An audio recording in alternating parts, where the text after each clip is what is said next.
50 years after former Prime Minister Indira Gandhi declared the emergency, the ruling BJP is piously declaring how it fought a valiant battle for democracy against the so-called great dictator Indira Gandhi. The BJP-led government has announced that 25th June, the date when the emergency came into effect in 1975, will be called Samvidhan Hatya Diwas. The BJP has held a series of programs denouncing Indira Gandhi. A book, The Emergency Diaries, which propagates how Prime Minister Narendra Modi was apparently affected by the emergency, has been launched. Modi has himself divested himself of self-righteous statements about democracy being arrested in 1975. The BJP and Sangh Parivar's eagerness to mark this day is not surprising. The emergency and its aftermath were turning points in the RSS-led Sangh Parivar's political trajectory that led it to being catapulted to power in New Delhi. Nothing suits the Rajya Sabha Sangh, RSS, better than positioning Indira Gandhi as the dictatorial villain against whom it waged a so-called heroic battle. But so-called villainous Indira versus so-called heroic RSS is a cunningly crafted binary, a fictional morality play, a mythification of history, a fairy tale that is not borne out by a careful analysis of how the emergency came about and what role the RSS played in the events before 25th June 1975. As Indira Gandhi's biographer, my book, Indira, India's Most Powerful Prime Minister, was published in 2017. I had the opportunity to closely research the events leading up to 25th June 1975. The assiduously orchestrated and zealously propagated Sangh Parivar version of a power-hungry Indira Gandhi clamping down on democracy protesters to keep herself in power is part of a much more complicated story. Story is much more complicated. In the run-up to the emergency, there was a concerted attempt by the RSS and its allies to bring down an elected government through street power, mass agitations, threats of sabotage, paralyzing essential services, violence, and even inciting the armed forces to mutiny. True, Indira Gandhi was no beacon of democracy after 71. Hailed as a goddess after India's victory in the Bangladesh War, she had developed an overweening personality cult and a deeply narcissistic sense of her own power. She tended to see any challenge to her leadership as somehow illegitimate. She had gone from darling of the masses in the 1971 Garibi Hatao election to a monarchical, queenly figure who viewed the people as subjects and had turned the entire Congress party into a personalized instrument at her personal command. But nor was the role played by the then Bharatiya Janasangh, the political front of the RSS and precursor to the BJP and the RSS, either constitutional or democratic. In fact, the Janasangh RSS role needs to be assessed objectively. The Janasangh RSS played a highly Machiavellian, destructive and anarchist role and attempted to bring down the extremely popular Indira Gandhi, who had been elected by a massive majority through decidedly unconstitutional and undemocratic means. Let's rewind a bit. The Bharatiya Janasangh, founded in 1951 by Shyama Prasad Mukherjee and backed and run by the RSS, was a political flop throughout the 1950s and 60s. Tainted by its Hindutva ideological association with the assassins of Mahatma Gandhi, Nathuram Godse, remember, a member of the RSS for a while, the Janasangh RSS were regarded as politically untouchable. It was consigned to the margins of the national mainstream for decades. The most prominent figure of the Bharatiya Janasangh, Atal Bihari Vajpayee, was a star in parliament. He made blistering speeches from 1957 onwards in the House, but the Janasangh remained marooned in the political wilderness, trapped in an acute image crisis it could not shake off. The RSS had stayed aloof from the Gandhian freedom struggle. It had no freedom fighter credentials. Vajpayee himself was saddled with reports that he had once sided with the British during the Quit India movement. In the general elections of 1952, 1957 and 1962, the Janasangh was wiped out. The Hindu Nationalism Party was able to win only 3, 4 and 14 seats respectively. In these years, the Janasangh was buried by Jawaharlal Nehru's colossal presence. The breakthrough for the Janasangh came in the elections of 1967 after Nehru's death, the thunderclap elections when the once towering Nehruvian Congress slumped to a wafer-thin majority of only 283 seats. In 1967, the Janasangh won 35 seats. This election came to be described as one that saw the disappearance of the Congress system. The Jana Sangh was ecstatic with its 1967 result, but its hopes of expansion were rapidly dashed in 71 when the Indira Gandhi-led Congress swept to a massive 352-seat win, once again crushing the Jana Sangh to 22 seats. It was a defeat that led to Vajpayee stepping down as party president. The anti-Congress Indira Hatao plank, which the Jana Sangh RSS had deployed in the 1971 elections, crumbled. In assembly polls of 72, the Jana Sangh was pummeled, losing state after state. The Hindu party was reduced to a dwarf, buried by the second generation of the Nehru Gandhis. To make matters worse, Deen Dayal Upadhyay, the moving force behind the Jana Sangh's organization, died in 1968, leaving the RSS-backed party with a leadership void as it lurched from defeat to defeat. The early 1970s thus saw the Jana Sangh RSS frustrated and panic-stricken. It was chafing at its defeats, agitated that once again Nehru's daughter Indira would consign it to oblivion. Unsettled by the magnitude of Indira Gandhi's win, the Jana Sangh RSS restlessly looked for ways to claw its way back to some sort of relevance. When the monsoons failed for 3 consecutive years in 1972, 73 and 74, and the first oil shock or massive 4-fold rise in petrol prices hit in 73, food shortages and price rise rampaged through the country. India was plunged into a full-blown economic crisis and public discontent began to grow. A desperate for power Jana Sangh RSS sensed an opportunity.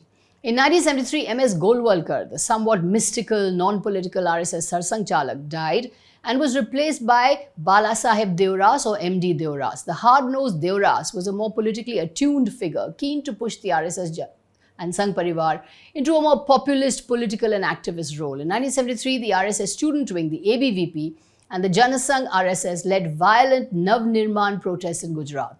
The Jana Sangh, along with socialists and the anti-Indira Congress, Congress O, pushed to oust the Chief Minister of Gujarat and get the Gujarat Assembly dissolved, and they succeeded in doing so. The anti-Indira movement then spread to Bihar. The ABVP also played a leading role in the Bihar student protests, which began at this time. The Chhatra Yuva Sangharsh Samiti, a forum created for the Bihar students' agitation, was dominated by the ABVP activists. In Bihar, the Jana Sangh and its allies pushed to dissolve the Vidhan Sabha through coercive tactics, just as they had done in Gujarat. The RSS had already reached out to the veteran socialist Jayaprakash Narayan or JP through RSS men like Nanaji Deshmukh.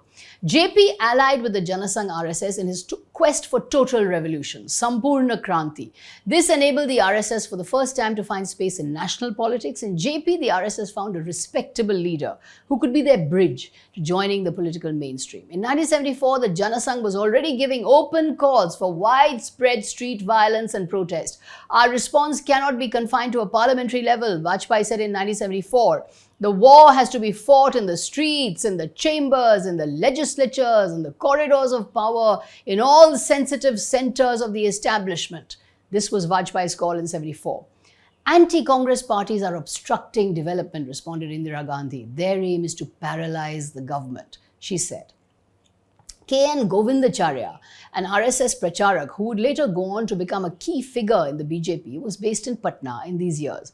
Govindacharya played a central role in organizing mass protests in Bihar through the Chhatra Yuva Sangharsh Samiti and mobilizing RSS cadres. The anti-Indira movement coalesced around the figure of Jayaprakash Narayan, but the bulk of the foot soldiers were made up of ABVP, RSS and Jana Sangh. Socialists and Congress O were also part of the agitation, but their numbers nowhere near equaled the huge organizational breadth and network of the massive RSS cadres across the country. The anti-Indira groups caused so much violence, there were so many bandhs, so many protests across Bihar that The Hindu wrote in an editorial in 1974, should Mr. Jayaprakash Narayan usher in this kind of disorder and disrespect for the law and disrespect for the democratic setup as a whole? The newspaper asked in an editorial. Between 1972 and 1975, mayhem reigned across North India. There were strikes, there were gheraos, there were bandhs, there were processions, there were student agitations, and there was violence. In all these movements, the RSS, ABVP, Jana Sangh activists played a crucial role. The 1974 railway strike involving 2 million railway workers was led by a socialist, the fire-breathing trade unionist George Fernandez. But even he made his intentions very clear when he openly declared that he aimed to organize a strike that would bring down Indira Gandhi's government. They are all trying to bring down an elected government. The strike brought the railways to a standstill. The railway, a vital piece of infrastructure, was paralyzed. George Fernandes would later go on to ally with the BJP. Then West Bengal Chief Minister Siddharth Shankar Ray, an old friend of Indira Gandhi, wrote her a letter in early 1975 asking that lists of RSS workers be compiled, as he suspected that they were the main force behind the disturbances. Start quote, "A secret telex message should go to every chief minister to prepare a list of all prominent Anandamarga and RSS members in his state," end quote, Ray wrote to Indira Gandhi. So intense were the disturbances that on 2nd January 1975, then Railway Minister L.N. Mishra was killed in a bomb blast in Samastipur railway station. Allegations were made about this killing against the secretive Anandamarga group. There was an attempt on the life of the then Chief Justice A.N. Ray when hand grenades were thrown into his car. Hand grenades thrown into the Chief Justice's car. After these incidents, Indira Gandhi became convinced that there was a conspiracy against her government and that her own life was in danger from the protesters. Her anxieties grew that India faced mass violence in the future. In a scathing line which reveals her views on the Janasangh RSS, Indira Gandhi said at the time, "If the Janasangh ever comes to power, it will not need any emergency. They will just chop off heads." That's Indira Gandhi on the Janasangh. The methods used by the anti-government protesters in the early 1970s are frankly coercive and undemocratic, wrote the newspaper The Pioneer, trying to oust the Bihar ministry, gherao the legislature, spreading disaffection among the police, and attempting to start a no-tax campaign may trigger off violence on an epochal scale, The Pioneer wrote in an editorial. The anti-Indira Gandhi movement used extra-constitutional, disruptive, and undemocratic methods based on a complete rejection of democratic and constitutional procedures, writes P.N. Dhar in his detailed book Indira Gandhi, The Emergency and Indian Democracy. The hardcore of this violent, undemocratic, unconstitutional movement was the Janasangh RSS. The number of RSS members arrested bears this out. 1 lakh RSS activists were detained by the RSS's own admission. The declaration of the emergency and the torments of those years have been justifiably pilloried. It was a dark time. Indira Gandhi converted India into a spooky, stalled democracy, bullied the judiciary, and dragooned institutions into subordination to herself and her own government. But those who led the turbulent and violent movements against her, who pushed India into strikes, civil unrest, killings, and mass protests, were not exactly democracy's angels. The Janasangh RSS was intent on only one thing: overthrowing an elected government and seizing power in any way they could from an immensely popular leader they could not defeat in elections. They could not defeat Indira Gandhi in elections. They tried to force her out by violence.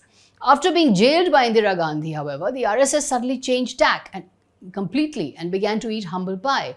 Diwas, imprisoned in Yerawara Central Jail, wrote several letters praising Indira Gandhi and promising full cooperation with her government programs. These letters do not show Diwas and the RSS as Indira Gandhi's implacable ideological opponents. No, rather, Diwas comes across as an admirer of Indira Gandhi, fawning, obsequious, eager to offer the RSS's services to the Indira Gandhi government. There is no mention whatsoever in these letters about so-called democratic rights that the RSS was apparently fighting for.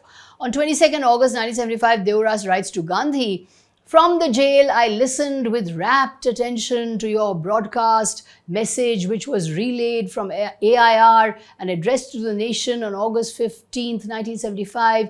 Your speech was suitable for the occasion and it was so well balanced.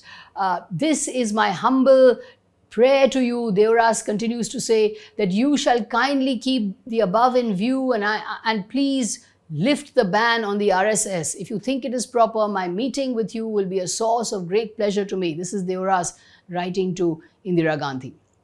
On 10th November, in another letter, Diwas writes that if RSS workers are set free, lakhs of RSS volunteers will be used for national upliftment and cooperate with Indira Gandhi. The RSS's view of Indira Gandhi was shot through with both admiration and wariness, what the historian Christoph Jaffrelot calls both stigmatization and emulation. While the RSS strained every nerve to oust Indira Gandhi from office in the 1970s, it became an admirer of the so-called strong state post-1975. Diwas even tried to meet Indira Gandhi when he was released after 18 months from jail, but she refused to meet him. Interestingly, after Indira Gandhi herself returned to power as Prime Minister in 1980, she herself flirted with Hindu politics, visiting dozens of temples and shrines and performing yagnas and Laksha Chandi Path. She played a version of Hindu politics herself. In the Moradabad riots of 1980, she was accused of pandering to Hindu sentiments. And in 1983, she attended, this was very well remarked on at the time, the inauguration of the Bharat Mata Mandir in Haridwar. In the Jammu and Kashmir Assembly polls of 1983, Indira Gandhi, by now under tremendous pressure from the pro-Khalistan Sikh militancy in Punjab, played the Hindu nationalism card by accusing her opponents of being secessionist. Indira Gandhi saw the RSS as her prime opponent, as her prime ideological enemy. But in her later years, with the growing profile of the RSS, she seemed to have recognized the importance of the so-called Hindu vote. The Janasangh RSS opposition to Indira Gandhi in the run-up to the emergency was not exactly a principled struggle. It was a brazen quest for power, unconstitutional quest for power, using street agitations, violence and chaos to somehow force her out of office. However, once she cracked down on the RSS, it showed a ready eagerness for compromise with Indira Gandhi. Anarchist, unconstitutional methods were used. Jayaprakash Narayan even called on the people to de-recognize Indira Gandhi government, not pay tax, and called on the armed forces not to obey government orders they considered wrong. The Janasangh RSS and their allies pushed the country to the brink. Yet once the emergency was declared and once all the opposition leaders were imprisoned, the movement quickly fizzled out, precisely because it lacked strong convictions. All they wanted to do was bring down Indira Gandhi. The movement had no convictions. Today, the BJP is propagating that a noble-minded RSS fought for so-called democracy against a dictator. Really? Not really. The RSS simply wanted to overthrow an elected prime minister using whatever means it could, and later had no moral compunctions whatsoever in compromising, flattering, and pleading with the same so-called dictator who imprisoned them. So they had no compunctions in flattering and compromising with Indira Gandhi. The Indira, the emergency dictator, versus RSS Democrats binary is Sangh Parivar myth-making. The truth is more complicated. Indira Gandhi was an authoritarian leader who suspended the constitution, but the RSS-led Sangh Parivar was not and has never been a crusader for democratic values. By leading and participating in an unconstitutional, anti-democratic, violent movement that tried to pull down a democratically elected government, the RSS was a wholehearted participant in Samvidhan Hatya, or murder of the constitution.